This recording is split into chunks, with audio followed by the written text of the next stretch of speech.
ಎಲ್ಲರಿಗೂ ನಮಸ್ಕಾರ.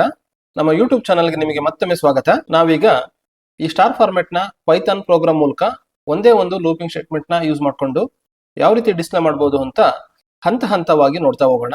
ಈ ಪ್ರೋಗ್ರಾಮ್ಗೆ ಸಂಬಂಧಪಟ್ಟಂತೆ ಬಹುತೇಕ ವಿಷಯಗಳನ್ನ ಹಿಂದಿನ ವಿಡಿಯೋದಲ್ಲಿ ಸವಿವರವಾಗಿ ವಿವರಿಸಲಾಗಿದೆ. ದಯವಿಟ್ಟು ಆ ವಿಡಿಯೋನ ನೋಡಿದ ನಂತರವೇ ಈ ವಿಡಿಯೋದಲ್ಲಿ ಮುಂದುವರಿಯಿರಿ. ಈಗ ಈ ಪ್ರೋಗ್ರಾಮ್ ನ ನೋಡೋದಾದ್ರೆ ಈ ಸ್ಟಾರ್ ಫಾರ್ಮೆಟ್ ಗಳನ್ನ ಡಿಸ್ಪ್ಲೇ ಮಾಡೋಕ್ಕೋಸ್ಕರ ಲೂಪಿಂಗ್ ಸ್ಟೇಟ್ಮೆಂಟ್ ಅಂದ್ರೆ ಫಾರ್ ಸ್ಟೇಟ್ಮೆಂಟ್ ಹಾಕೋಣ. ಫಾರ್ ಸ್ಟೇಟ್ಮೆಂಟ್ ಈ ರೀತಿ ಇದೆ: for SC in range. SC value ಎಲ್ಲಿಂದ ಸ್ಟಾರ್ಟ್ ಆಗ್ಬೇಕು?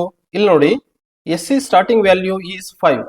ಅದಕ್ಕೋಸ್ಕರ ರೇಂಜ್ ಫಂಕ್ಷನ್ ಒಳಗಡೆ ಫಸ್ಟ್ ಆರ್ಗ್ಯುಮೆಂಟ್ 5 ಆಗಿರ್ಬೇಕು.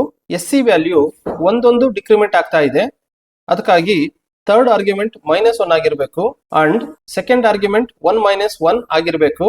ಯಾಕಂದ್ರೆ ಎಸ್ಸಿ ವ್ಯಾಲ್ಯೂ 1 ಅಲ್ಲಿ ಎಂಡ್ ಆಗ್ತಿರೋದ್ರಿಂದ 1 ಜೊತೆಗೆ ಎಸ್ಸಿ ವ್ಯಾಲ್ಯೂ ಡಿಕ್ರಿಮೆಂಟ್ ಆಗ್ತಾ ಇರೋದ್ರಿಂದ -1, ಒಟ್ಟಾರೆ 1 - 1 ಆಗಿರ್ಬೇಕು.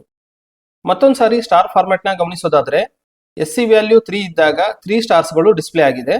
ಅದೇ ರೀತಿ ಎಸ್ಸಿ ವ್ಯಾಲ್ಯೂ 4 ಇದ್ದಾಗ 4 ಸ್ಟಾರ್ಸ್ ಗಳು ಡಿಸ್ಪ್ಲೇ ಆಗಿದೆ. ಒಟ್ಟಾರೆ ಹೇಳೋದಾದ್ರೆ ಎಸ್ಸಿ ವ್ಯಾಲ್ಯೂ ಎಷ್ಟಿದೆಯೋ ಅಷ್ಟು ಸ್ಟಾರ್ ಗಳು ಡಿಸ್ಪ್ಲೇ ಆಗಿದೆ. ಅದಕ್ಕೋಸ್ಕರ ಪ್ರಿಂಟ್ ಸ್ಟೇಟ್ಮೆಂಟ್ ನಲ್ಲಿ ಮಲ್ಟಿಪ್ಲಿಕೇಶನ್ ಸಿಂಬಲ್ ಆದ ನಂತರ ಎಸ್ಸಿ ವೇರಿಯಬಲ್ ಹಾಕಬೇಕು. ಇಲ್ಲಿಗೆ ಕೋಡಿಂಗ್ ಕಂಪ್ಲೀಟ್ ಆಯ್ತು. ಈಗ ಈ ಪ್ರೋಗ್ರಾಮ್ ನ ಪೈಥಾನ್ ಇಂಟರ್ಪ್ರಿಟರ್ ನಲ್ಲಿ ರನ್ ಮಾಡಿ ನೋಡೋಣ. ನಾವು ಅಂದ್ಕೊಂಡಂಗೆ ರಿಸಲ್ಟ್ ಬಂದಿದೆ. ಇಲ್ಲಿಗೆ ಈ ಪ್ರೋಗ್ರಾಮ್ ಎಂಡ್ ಆಯ್ತು. ಮುಂದಿನ ವಿಡಿಯೋದಲ್ಲಿ ಯಾವ ಪ್ಯಾಟರ್ನ್ ಬೇಕು ಅಂತ ಕಾಮೆಂಟ್ ಮಾಡಿ ತಿಳಿಸಿ. ಅದನ್ನ ವಿಡಿಯೋ ಮಾಡಿ ಹಾಕೋ ಪ್ರಯತ್ನ ಮಾಡೋಣ. ಧನ್ಯವಾದಗಳು.